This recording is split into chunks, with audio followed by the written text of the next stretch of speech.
Thank you so much for joining us on the Age Has No Limit podcast. My guest is Tasha Grant. She's going to tell us about her life redesign, what I'd like to call a radical career change or a radical career shift. As you all know, I like to feature and talk about how as we, age or get a little bit older, that, life doesn't have to settle. We can actually, do different things with our lives, with our careers. And Tasha's an excellent example of that. So, Tasha, please tell me a little bit about yourself. Tasha Grant. I have one biological child and two bonus children inherited through marriage. I'm married to Christopher Grant. Mhm. I am a new Mimi. We don't use the word grandmother in my house because there's nothing grand, about this. It's always a Mimi over here. Mhm. I'm just enjoying having a new child in my life, Mhm. the new experiences of that. Mhm. And I also have two siblings, so I'm the baby of two siblings. Mhm. So I kind of know what it's like to have be the baby Mhm. and Mhm. and be the focus. So I'm enjoying being able to do that with my daughter now. Excellent, excellent. So, Tasha's here to talk to us a little bit about her life redesign. So, please stay with us. I'd love for you to learn a little bit more about how she went from an HR business partner consultant with a very large regional bank to now becoming the owner of a wellness spa. So, stay with us. Thanks for joining the Age Has No Limit podcast. It's the Age Has No Limit podcast. We're here to show and prove that your age shouldn't prevent you from designing and living the life you want. I'm your host, Patrice Davis. Let's get started. Thank you for joining the Age Has No Limit podcast. If you're watching us on YouTube, please don't forget to subscribe. And of course, subscribe if you're listening to us on Spotify, Apple, Google Podcasts, iHeartRadio, or many of the other places that you can find the Age Has No Limit podcast. Again, I am joined by Tasha Grant, here to tell us about her life redesign. So we're going to pick right back up on where you left off. You were telling us a little bit about your background, your number of siblings, the fact that you are now a Mimi. So I would love for you to tell me a little bit about your time as an HR business partner consultant with, and we're going to not say the name of the bank, but would love to learn a little bit about that. And if you can share some more. Yeah, absolutely. My last role with the bank was an HR business partner consultant. And basically, what that role does is does everything from benefits to rewards to pay to annual reviews to performance, anything dealing with human capital. The human resource business partner role kind of has a key in that. We work directly with the lines of business, a lot of the top CEOs in those lines of business. So the people that you hear are like the head of a division in a bank, we work directly with them and we help them to manage their entire team. And as you can, think that some of those teams are pretty large. So it's a huge footprint. It was a great opportunity, had the ability to have a lot of exposure, be able to work with some of the top CEOs in the company, as well as, do presentations, talks and meetings with them. Just be able to be hands-on with them as they manage their teams. And I love that. Part of the reason I love all of that is because it really ties well into what you have been able to do in the past few years. But before we get to that, tell me a little bit about your role at another financial institution. It's from what I understand, you worked at another financial institution with a very different Yeah. position. So I'd love to hear about that. Yeah. So just backing up a little bit from the human resource business consultant role, before that, I was in executive recruiting. And then before that, I was in change management. So I'm the person who likes to jump every 2 years in her career. I feel like after 2 years, you kind of mastered what you're doing. You already know what you're doing. You're settled into it, and you should be doing it very well at about 2 years. So backing back up then from that bank to the previous bank, because I have almost 15 years in banking. experience altogether. I started off at another large bank here in the Southeast, and I was doing a lot of marketing with them, marketing, community reinvestment, volunteerism. I planned some of the largest Braves events for our employees at that bank. We did volunteer work throughout the community with the Community Reinvestment Act, did marketing. So we did some great shows and great experiences with clients for client appreciation and client involvement. And then even before that, I had got my Series 7 exam and I worked in investment banking. So, like I said, I'm a constant grower, a person who loves to do new things, challenge myself. Series 7 exam was the hardest exam I think I've taken. Well, you know what? My massage exam was actually pretty difficult too. But that Series 7, doing that and working with brokers and working in the banking industry, I am a person who likes to jump and who likes to move and who likes to have a lot of new experiences. Excellent. And one of the reasons why as you're talking, I'm smiling. I'm just really, really excited about what you're saying, because this is something that resonates with me. And that's part of the reason why I started the podcast, and why actually Tasha is one of the perfect, I want to, a perfect guest to help us, jumpstart the podcast. Now, did you consider entrepreneurship at all while you were at either of those banks? Honestly, my passion was nursing. I even went and did all my nursing prerequisites. I'm like I said, I'm a constant learner. My passion is nursing and always to help people, give back to people, and be involved with people in some way. So I would like to say a lot of those roles are still people focused. So I never thought about entrepreneurship. Until this current ownership that I have right now. I've always thought of what I can do and how can I keep challenging myself. But entrepreneurship with banking is really tough, unless you're going to go into the consulting way. But it's kind of tough, and then too, because I'm seasoned, I'm going to say my age because I don't mind. Yeah. I'm 51. And, we come from a background of go to college, get a job, get a house, get a career, right? Going into banking was me fulfilling those, thoughts in the back of my head of our parents constantly telling us you haven't made it unless you've gone into corporate America, right? So my idea of success was always moving ahead, getting that bonus, right? I want to get in a role that's bonus eligible, right? And that was what my mindset was for so many years. So, I never thought about entrepreneurship until I took this leap into this new field. Good, good. And so another reason you're probably seeing me just smiling as she's talking is because Tasha and I have actually been friends for about 20 years. And so what you're seeing is really, you're getting a peek into two longtime, friends having a discussion. So I'm actually learning a little bit more about the positions you held at, those two financial institutions. So really, really cool to be able to learn this.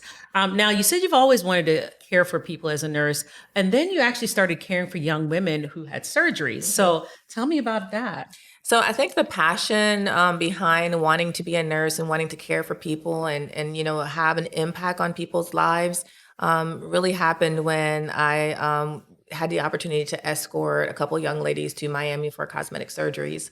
And it was, they were like, well, you're always so good at, taking care of people. You should come and take care of us.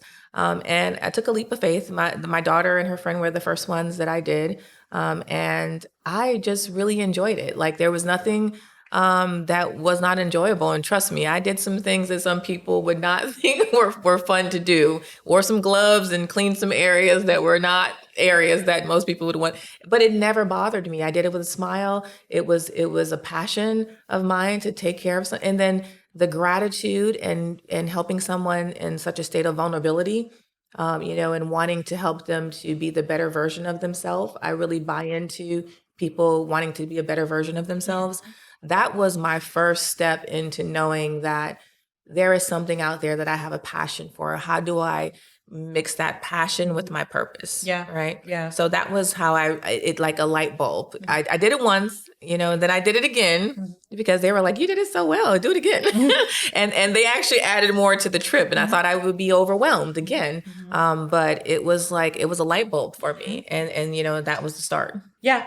And so I remember the story you told about the young woman at the airport. Mm. And that was really, I'm getting chills now thinking about it. I would love for you to briefly share that with our listeners because it helps us understand the importance of having someone like you there. So I'd Yeah. love for you to share that with us.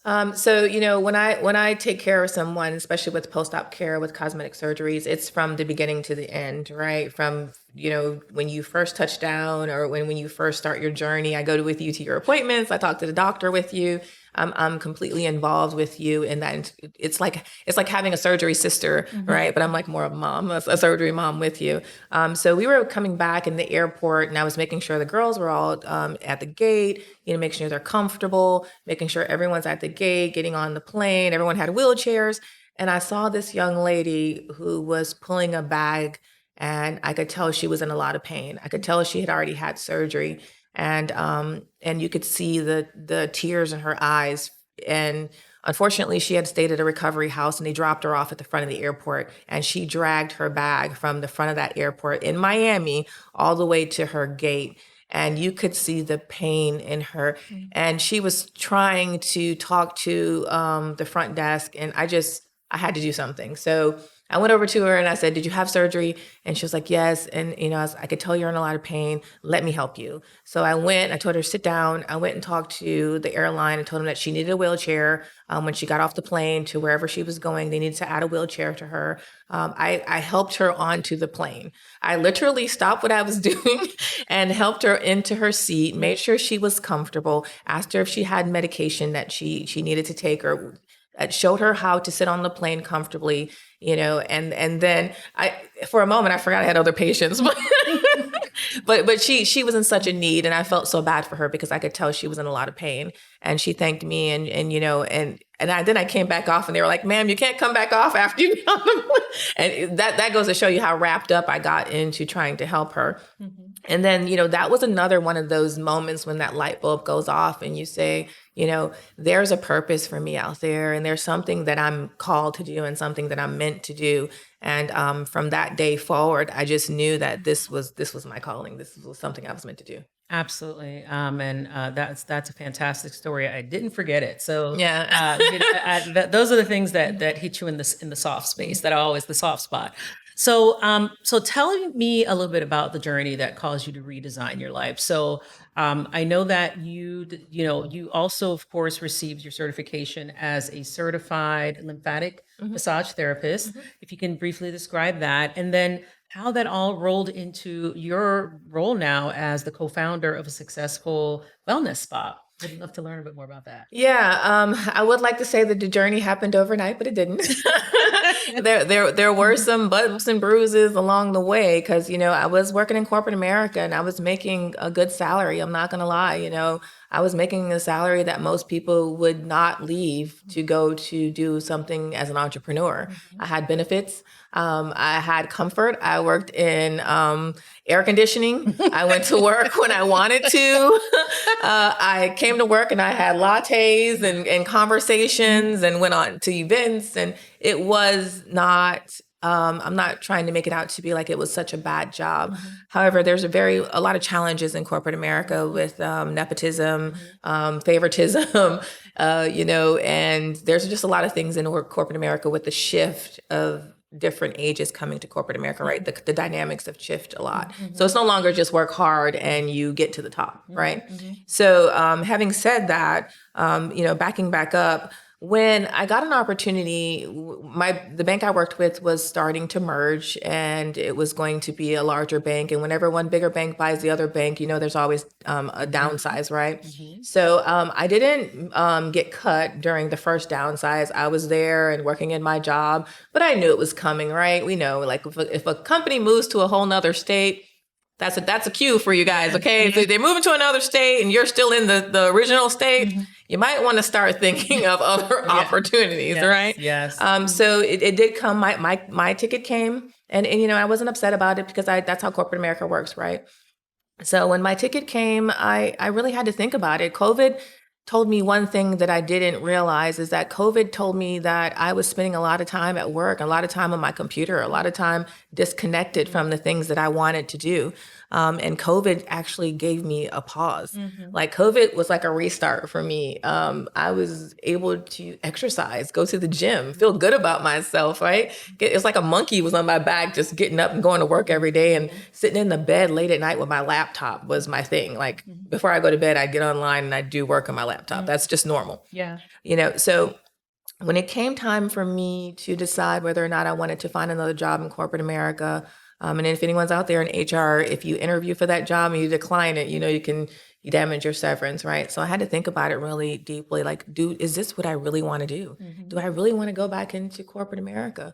And I had that opportunity to have those moments when I was like, are you listening? Right? Are you listening to all of the cues that the universe is giving you? Are you listening to are you really truly putting your passion and your purpose together and feeling good about what you're doing every day you get up? And I had to say, I wasn't. Yeah. I wasn't feeling good. So, I took that severance. I put myself through massage school. It was tough. It was tough. No, everything in your back of your head is going to tell you don't do it. I had to go to Walmart to get medical coverage. Okay. I went to Walmart. I paid out of pocket for a lot of my medical expenses, which actually wasn't bad. Got some tips on that if anyone's interested. Being an entrepreneur and paying for your own medical coverage is huge, right? Absolutely. I've tried to research, how do I get better at, what I do? So I said, I'm going to do massage therapy. I'm going to get that certification. I'm going to be the best version of myself in this new role, because that's the key. You can't just hop into the role and expect to be successful. Yeah. Just like I had to go through all those jobs to get me successful in corporate America, I had to do the same thing. I had to put a path together on how to become successful in this new role. What would I need to do to be good at this? How can I maintain money, mortgage, lights, doing this? And you do have to put the time and effort into it. Absolutely. And I'm glad you made that point, because a lot of times people think that, first of all, if they get past the fear that, hey, I can actually do something else, do something different, they don't realize, and I'm glad you pointed that out, that there is a growing stage or a growing phase. And you will have to change. You have to humble yourself a little and do what you did.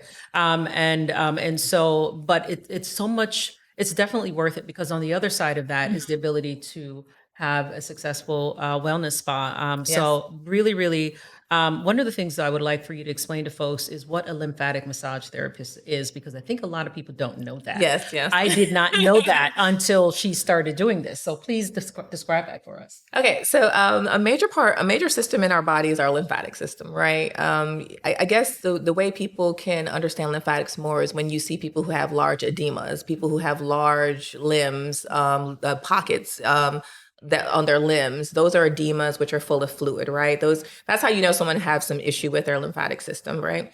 So when people get cosmetic surgeries, it's really important. The body responds to cosmetic surgeries by feeding fluid to your body to heal the tissue, right? I like to give my clients this analogy. When you get a cut, right? You get the first cut, it gets kind of wet and it cleans itself, right? It's cleaning all the dirt out of the cut. That's your lymphatic system. That's your lymphatic system cleaning out the cut. Then it comes into the protein stage and it starts to heal the tissue. And then before you know it, it webs together and it gets closed up, right?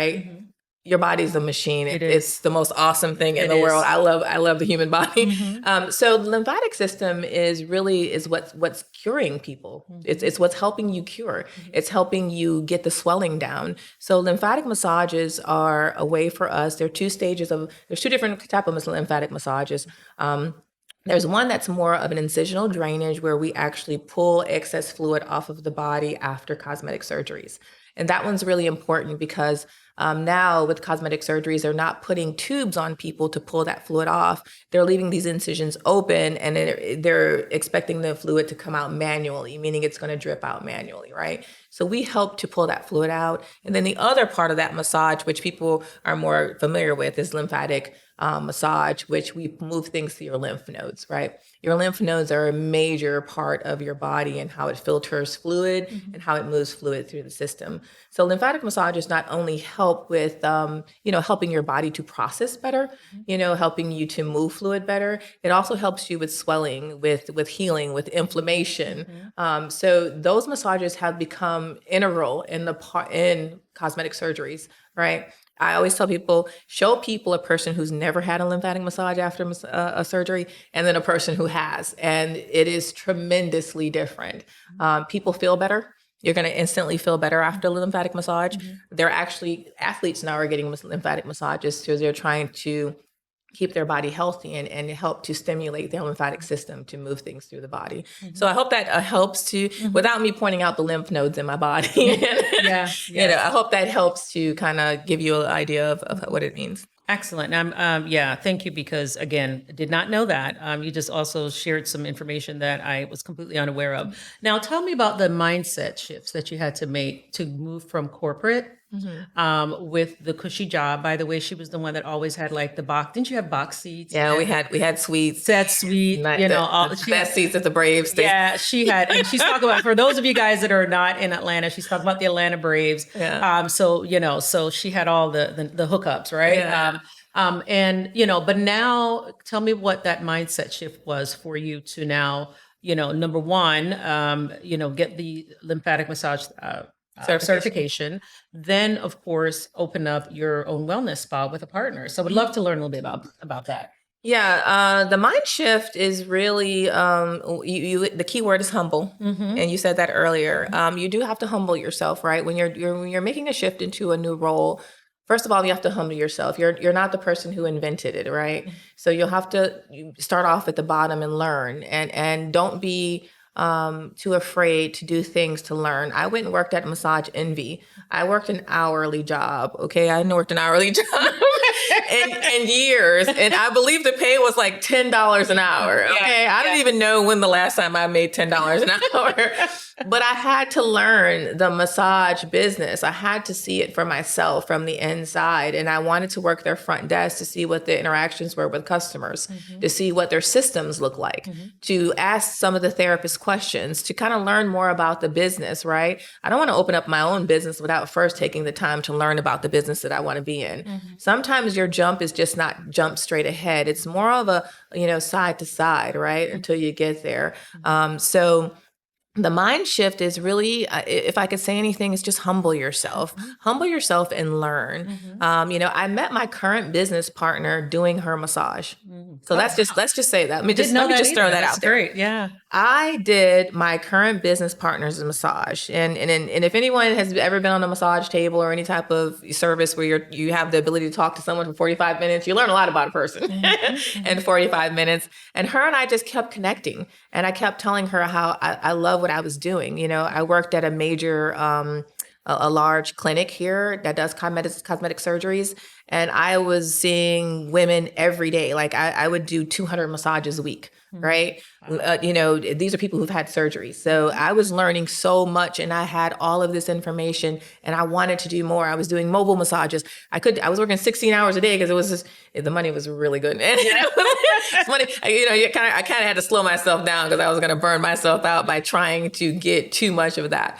But you have to really just keep your mindset open. I think sometimes when you work in corporate America, you get caught up. I like to tell people in the matrix. You get caught up in the day-to-day of it, right? You get caught up in the monotony of what you do.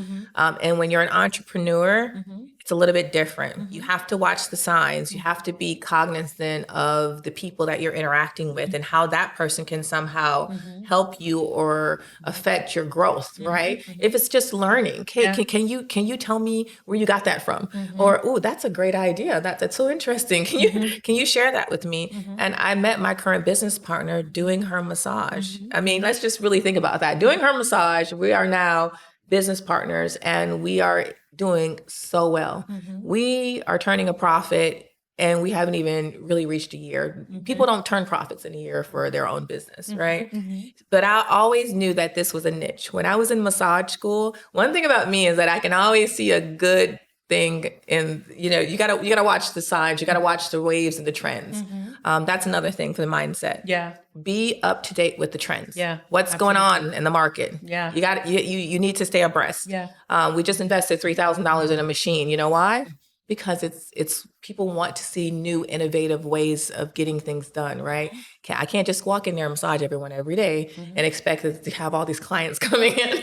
They want to know that I'm invested in my business and what I'm doing is really going to make a difference in their world. I just went off on a tangent. No. That's great. I'm glad you did that. I got passionate about She does. And that's why she's one of our first guests. She absolutely does. And she has a very, very unique and interesting story. Again, learning a lot about Tasha, about her career, about what drives her. And so this is actually really, really enjoyable for me. And I'm sure it's enjoyable for you guys as well. So I have a few questions for you before we round this out. Number one, I would love for you to tell everyone the name of your business. Yes. Look at the name of your business. Say the name. Yes. Tell me the name. Curves by Us. Curves by Us, LLC is our business. We're located in West Midtown. We do everything from activewear. We have our own line of activewear and we've grown. We started off with just doing massages and post-op care. We're traveling in another couple of weeks to Miami for another trip.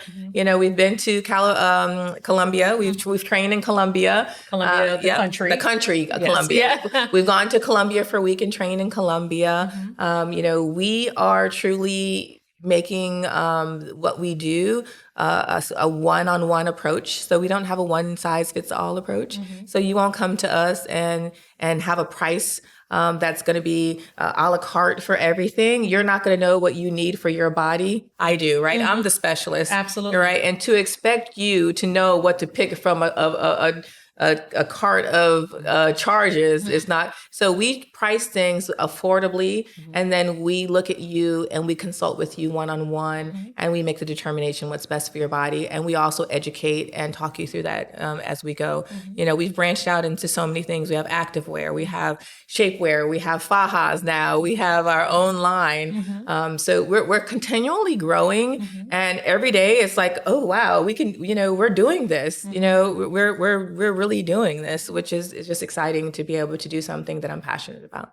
Two quick things. If you can tell me just a brief menu of your services and what a faja is, maybe. And when she says Midtown, guys, she means Midtown Atlanta. Yeah, West Midtown. I'm sorry, West Midtown. Oh, so I do want to make sure that everyone understands that she now has a storefront. Like she has she's no longer mobile anymore. Her partner, she and her partner now have a storefront in a major, let's call it, residential and retail gateway. Yeah. So we still do mobile. We still do mobile because within the first week of surgery, some people tend to still need to, we come to their homes because they have inability to travel as much. Sometimes so we still do mobile in that first week, but primarily we're at our location.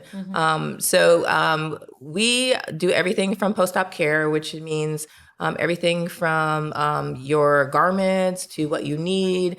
We help people with nutrition. We also help people with understanding what to do to prepare for the surgery, before the surgery. So we do consultations as well too. We do consultations. Cool. Yeah, so people will call us, and any consultation we do, we apply it to any product or service. So we're not just taking people money to talk to us, right? We hope that you do book with us, and most times they do. Most times people who do a consultation, and we just want to make sure you're serious about, wanting to have a conversation about your journey, right?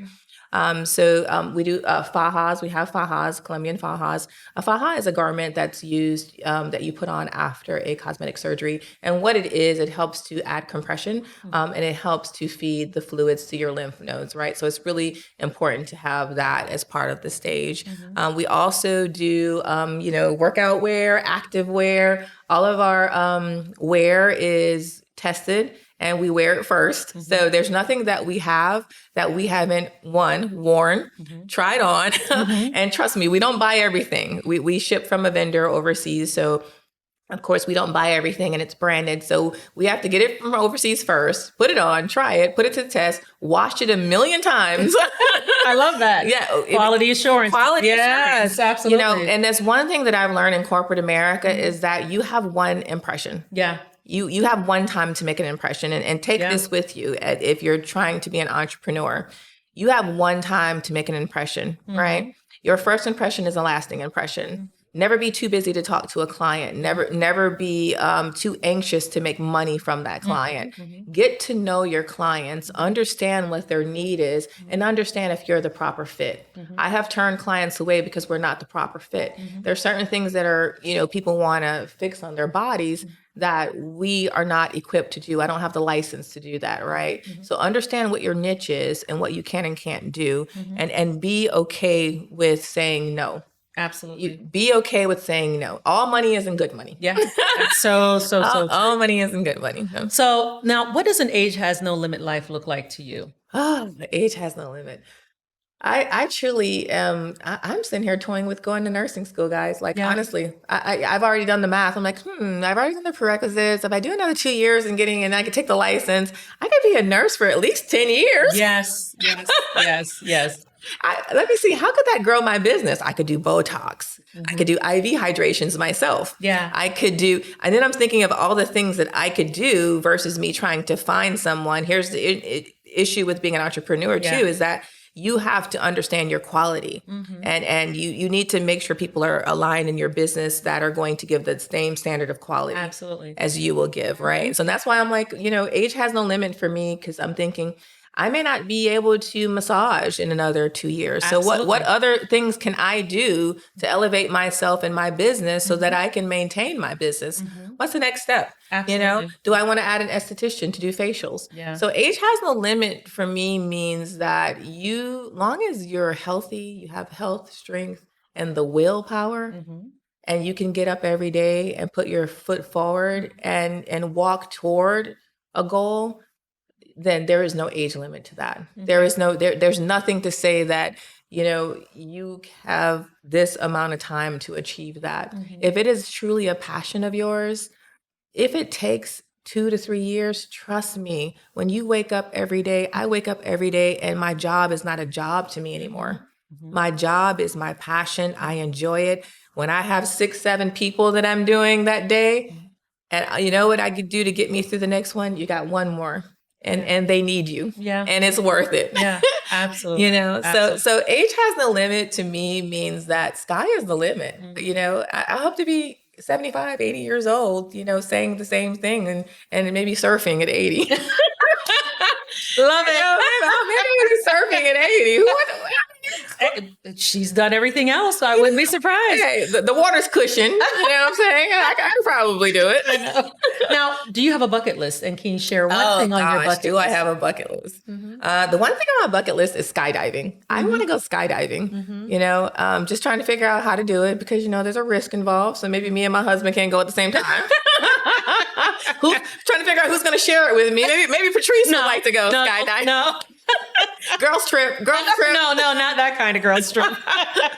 We've been talking about a girls trip for a while. Okay, right? Yeah. Skydiving is one. Of course, a nude beach. I don't know who doesn't have that on their bucket list. Why not, right? I feel like I'm healthy enough to go on a nude beach. Yeah.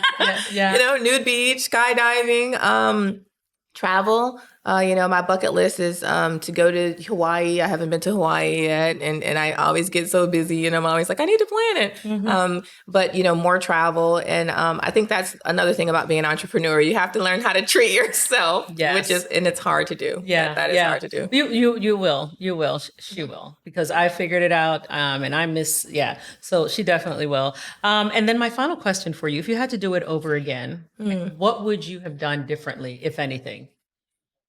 If I had to do it all over again, I don't know if I would do anything different because I do feel that life is full of challenges and ups and downs, and everything that we go through, somehow we learn from it and it makes us a better person in the long run. I don't know if I would change anything because if I did change something, perhaps I would change some of the benefits of my life too. So you learn, you grow, and you forgive. I forgive myself for the things that I did wrong or things that I didn't put all of my effort into because I get lazy sometimes too, right? I get procrastination or.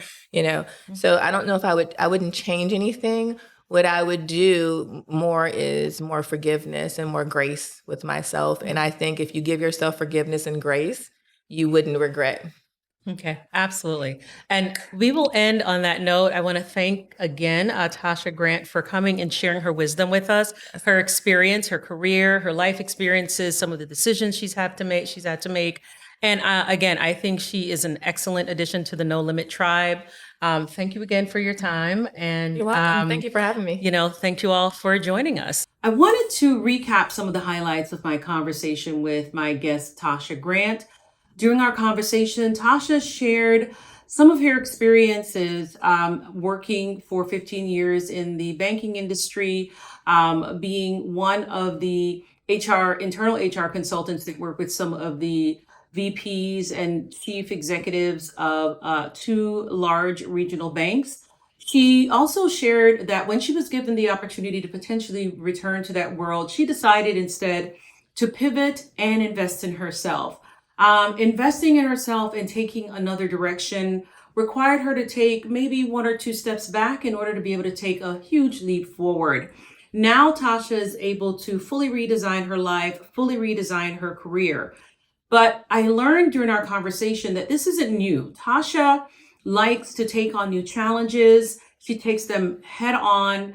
And because she's a go-getter, because of the way that she perceives life, and because she's willing to put in the work and humble herself. And that's one of the things we talked about, how when you take on a life redesign, sometimes you have to do things that you didn't expect, certainly not things that are outside of any moral, ethical boundaries, but just things that you probably thought you didn't have to do. But in order to take a huge leap forward, sometimes you have to take a few steps backward. So I really want to thank Tasha for taking the time to talk to us and share more about her life redesign. She is now the co-owner of a very successful wellness spa, and I wish her the best of luck. Again, thank you for listening to the episode. And as I always say, age has no limit.